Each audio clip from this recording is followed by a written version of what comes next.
Je viens de me faire un marathon pour découvrir ce nouvel opus, et croyez-moi, je ne regrette absolument pas. Mission Impossible Dead Reckoning partie 1, on en parle, c'est parti.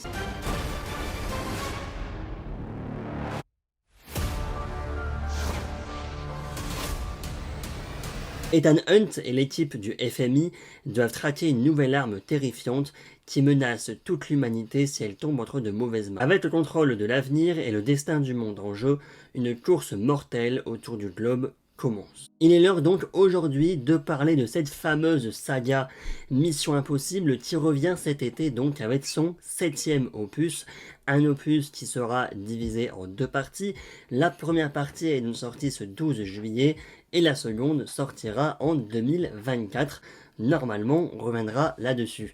C'est clairement, oui, la première grosse sortie de cet été. Il y a évidemment notre cher Barbenheimer qui arrive dès ce mercredi 19 juillet, n'est-ce pas? La fameuse concurrence, la fameuse journée Barbie contre Oppenheimer. On reviendra évidemment là-dessus dans la semaine.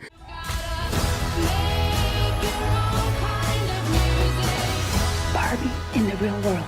That's impossible. Mission Impossible, c'est absolument pas une saga qui à l'origine m'intéressait. Voilà, il faut vous l'avouer, rien que l'acteur de Tom Cruise en règle générale, je peux comprendre qu'il plaise, mais moi personnellement, c'est pas non plus un acteur que j'affectionne énormément. Voilà, j'ai rien contre lui, mais en même temps, effectivement, c'est pas non plus quelqu'un que je porte incroyablement dans mon cœur, et donc voir la saga Mission Impossible, c'était pas vraiment quelque chose qui m'intéressait. Pour autant, effectivement, sortie ciné oblige, je me suis dit, eh ben pourquoi pas, profitons un petit peu de cette grosse sortie de Dead Reckoning pour me rattraper les 6 premiers. Écoutez, nous sommes aujourd'hui le lundi 17 juillet, j'ai découvert le premier opus le lundi 10 juillet, voilà, donc juste lundi dernier, j'ai découvert le premier opus, et donc chaque jour, je me suis fait un nouvel opus. D'ailleurs, pourquoi pas, à la fin de la vidéo, évidemment, je vous mettrai mon petit top des 7 films Mission Impossible. Honnêtement, j'ai eu assez de mal, puisque je trouve quand même que à partir du 4e opus, la saga Mission Impossible a commencé à évoluer de manière vraiment positive. Non pas que les 3 premiers, je ne les aime pas, mais effectivement, j'ai un peu plus de mal, notamment, spoiler alert, avec le 2e, mais je trouve qu'à partir du 4e, on a commencé à avoir de vrais enjeux. Voilà, c'est surtout d'ailleurs les films les plus récents, donc sortis en 2011, concernant le 4e opus. Et donc voilà, à partir de 2011, je trouve que la qualité, plutôt, de la saga Mission Impossible a vraiment bien évolué.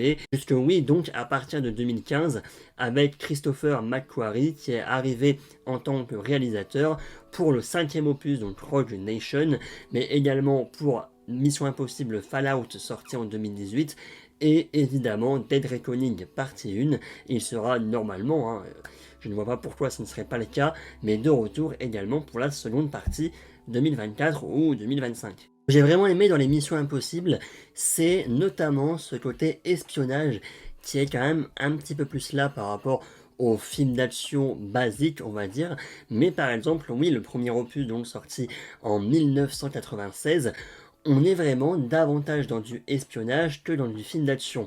On n'a pas de course-poursuite, pas de pampan et de pistolet machin, on est vraiment dans quelque chose d'un peu plus espionnage politique, ce que j'ai vraiment beaucoup aimé, et par rapport justement à un second opus dont sorti dans les années 2000, qui là, malheureusement, bon, outre sa réalisation et ses scènes de ralenti pas très jolies, on est surtout dans les années 2000 sur le film d'action un peu classique, voilà, le film d'action un peu cliché qu'on va retrouver par la suite, voilà, la demoiselle en détresse, etc. Voilà, on est vraiment quand même dans les années 2000, on est dans les codes des années 2000, et justement, revenons à ces codes, puisque je trouve que même dans les films les plus récents, on va essayer de garder les codes des années 2000, c'est-à-dire notamment, oui, avec un Tom Cruise très iconisé, voilà, c'est vraiment l'iconisation d'un Tom Cruise homme avec des fêlures, homme qui voilà, fait des cascades, des chutes, etc. L'homme beau, tout ça, voilà. L'iconisation donc du genre masculin,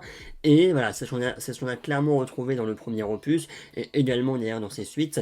Et donc revenons maintenant officiellement dans ce dernier opus, ce Dead Reckoning partie 1, on a toujours ce mélange entre action, gros film d'action, mais également espionnage. C'est quand même de revenir un petit peu aux sources et revenir un petit peu dans ce côté un peu plus espionnage comme on l'avait en 1996, donc avec le premier Mission Impossible réalisé par Brian De Palma.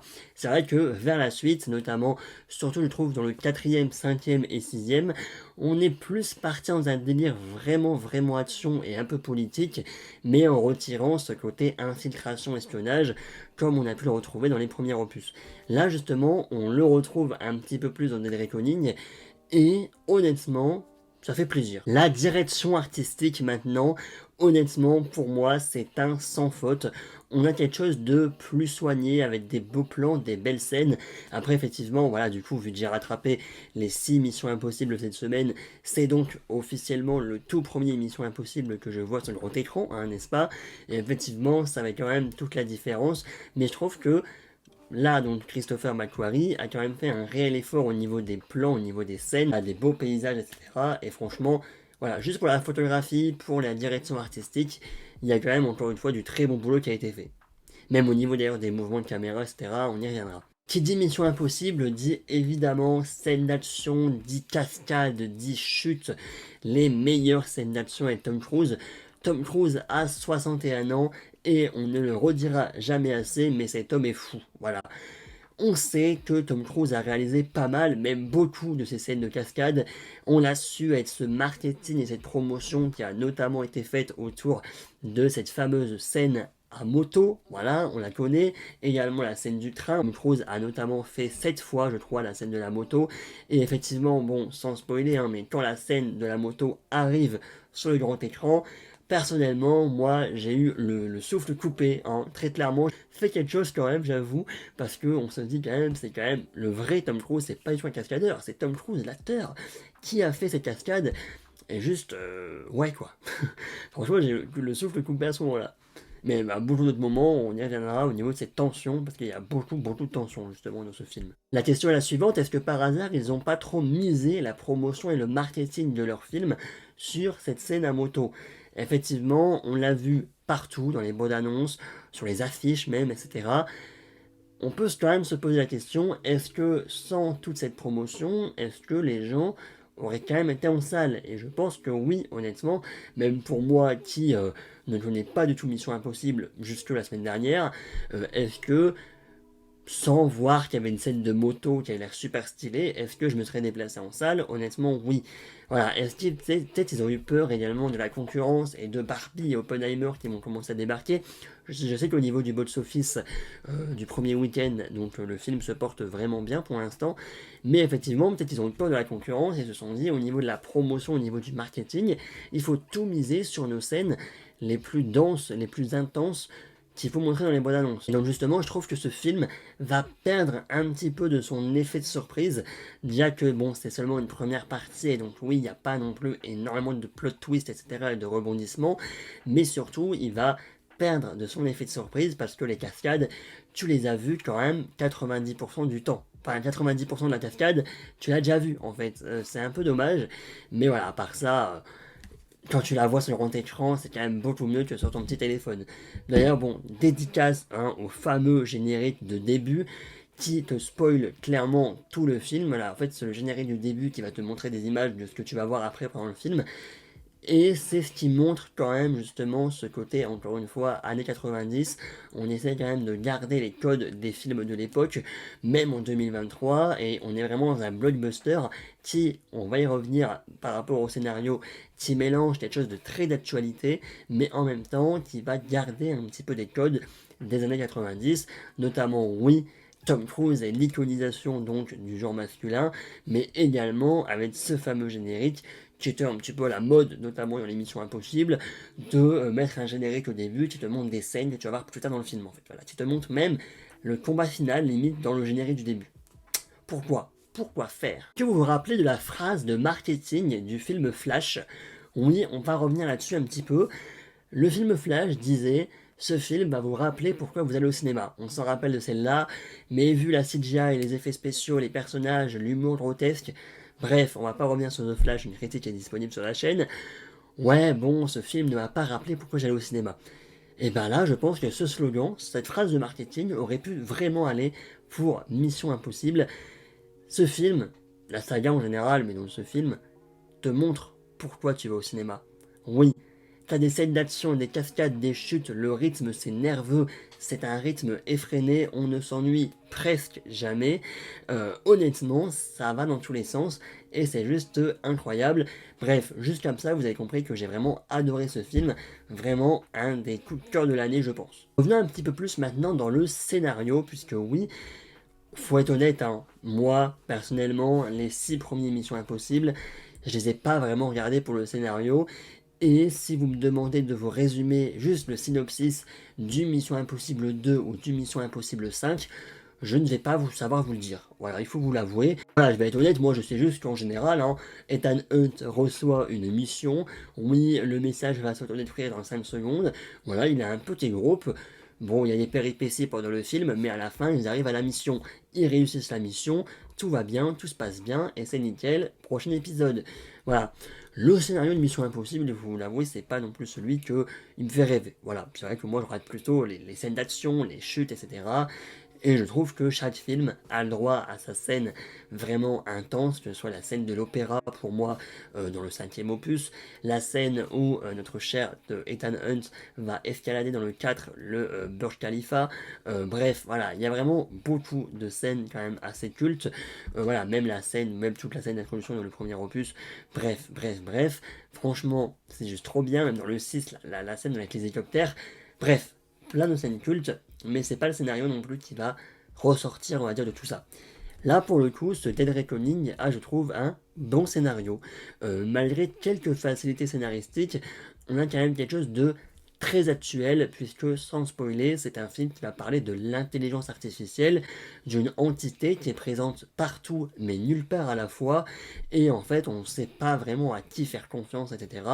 Et cette entité va mettre à mal Ethan Hunt, va mettre à mal les technologies d'Ethan Hunt, puisque cette intelligence artificielle, c'est un peu, oui, le dieu, voilà, il est dans le ciel, il voit tout, et il arrive à pirater les différentes technologies d'Ethan Hunt.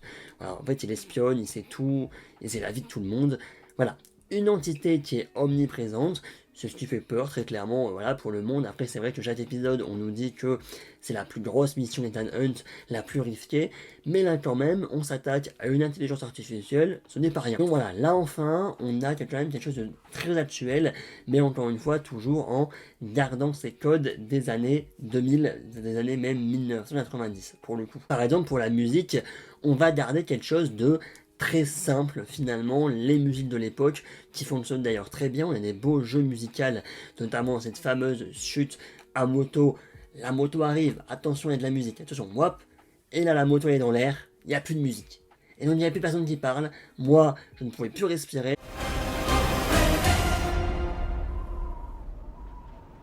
Dans tous les cas, la musique, on n'a pas cette fameuse playlist aléatoire Spotify que on nous vend et on nous met à toutes les sauces dans chaque film, notamment de super-héros. Là, vraiment, on est vraiment des musiques d'orchestre, des musiques dans le thème de Mission Impossible, les fameux leitmotivs, comme on les appelle. Et oui, ça fait vraiment plaisir en tout cas. Les personnages sont vraiment tous attachants, oui. On a des nouvelles têtes, voilà, dans la saga, notamment Hayley Atwell, notre cher agent d'acteur national, qui est clairement mon coup de cœur du film et le coup de cœur de beaucoup de personnes. Voilà, même quand elle n'était pas sur l'écran, même quand elle n'était pas dans la séquence, moi je voulais juste qu'elle revienne en fait, parce qu'elle rajoutait quelque chose, elle rajoutait une fraîcheur, et oui franchement le personnage de Lee Race, j'espère qu'elle sera là dans la partie 2, j'espère qu'elle sera là peut-être dans la suite de Mission Impossible. Voilà, Mission Impossible et Dead Reckoning est donc coupé en 2 parties, on nous disait avant que c'était potentiellement la fin de la saga, d'où pourquoi le couper en 2 parties comme d'ailleurs Harry Potter et le Relis de la Mort. Mais enfin voilà, mais Tom Cruise a quand même dit qu'il aimerait faire autant de temps Ethan Hunt que l'a fait Harrison Ford dans les Indiana Jones. Ouais. D'ailleurs, cette année, j'ai donc découvert les John Wick, j'ai découvert la trilogie Indiana Jones, pas encore le 4ème pour le coup, et ni le 5ème du coup. J'ai découvert également la première trilogie de Transformers, et également tous les Missions Impossibles. On découvre beaucoup de choses cette année, et ça fait plaisir. Au cher agent Carter national, on adore. On a également Pomme Clémentieff, notre française et notre mantis nationale des Gardiens de la Galaxie. Également, voilà, ce quatuor, donc Hayley Atwell, Pomme Clémentieff, mais également Vanessa Kirby et Rebecca Ferguson, qu'on a d'ailleurs vu dans la série Silo sur Apple TV+, récemment. Franchement, ce quatuor féminin, il est juste vraiment classe. mais j'aimerais quand même souligner qu'il y a certains développements de personnages qui ont été pour moi assez mis de côté, notamment pour moi Pomme Clémentieff, qui, j'adore l'actrice, ses Mantis, etc. Le personnage, elle a vraiment super cool. Ses scènes d'action avec Pomme Clémentieff sont juste super stylées. Malheureusement, elle doit avoir 10 lignes de dialogue en 2h40, quoi. Voilà, elle doit vraiment avoir une dizaine de lignes de dialogue à tout casser. Et c'est un peu dommage, j'espère en tout cas que dans la partie 2, on essaiera un petit peu plus de se développer vers elle. Voilà, de développer un petit peu son background, on va dire. Le personnage de Aya Atwell, donc Grace, juste sa présence suffit, honnêtement. Elle est quand même assez là dans le film pour que sa présence suffit. Malheureusement, Pomme Clémentieff, elle est pas là souvent, et donc au niveau de son background, etc. Le rythme du film, oui, le film dure 2h43. Ça fait peur comme ça. Je dois vous l'avouer que le film est passé globalement rapidement, mais les 2h43, tu les sens un peu passer quand même. Je m'explique. Je trouve que, voilà, c'est pas du tout une critique de dire que tu les sens passer, mais voilà, ça sert à rien. Moi, personnellement, je vais pas vous dire que 2h43 c'est passé super vite. Pour moi, ça a duré 1 heure. Non. Pour moi, les 2h43 sont passés vite, mais quand je suis sorti de la salle, je savais que j'avais passé 2h43 dans la salle. Voilà, c'est un peu. C'est passé vite, mais en même temps, tu ressens les 2h43. Voilà, tu sens que c'est un long film, tu vois. Sûrement dû d'ailleurs à certains dialogues, certaines longueurs au niveau des dialogues, qui fait que ça a rallongé un petit peu le temps du film. Et justement, donc, parlons de cette fameuse partie 2. Ouais. Enfin là, honnêtement, ok, le cliffhanger est stylé, il est plus stylé que Across the Spider-Verse pour moi, puisque vraiment, Across the Spider-Verse, c'est frustrant, tu t'attendais pas à ce que ça se termine. Là, effectivement, les 2 dernières minutes, tu sens, ça y est, que c'est la fin du film. Voilà, tu sens, tu remets ton manteau, tu peux t'en aller, tu vois, tu sens que c'est la fin, quand même. Alors que Across the Spider-Verse, hop, ça a coupé d'un coup, t'étais pas prêt. Hein. Bref, une critique est également disponible. Mais, effectivement, faire une partie 2. Ouais, bon là, je vois pas trop encore l'intérêt, même s'il y a encore beaucoup de questions à résoudre, effectivement, beaucoup de réponses à soumettre. Mais voilà, ils auraient pu raccourcir donc ces fameux dialogues, ces certaines longueurs au niveau des dialogues, et nous faire un mixte entre partie 1 et partie 2. Voilà. Après, effectivement, les 2h43, c'est surtout beaucoup de scènes d'action voilà, il y a moins de scènes d'action, moins de décors, je trouve, mais on a quand même beaucoup de scènes d'action longues en fait. Et voilà, notamment une grande séquence, donc la fameuse séquence du train qui dure bien 40 minutes, je crois, même plus, je dirais. Voilà, c'est une séquence de course-poursuite qui dure au moins 10 minutes.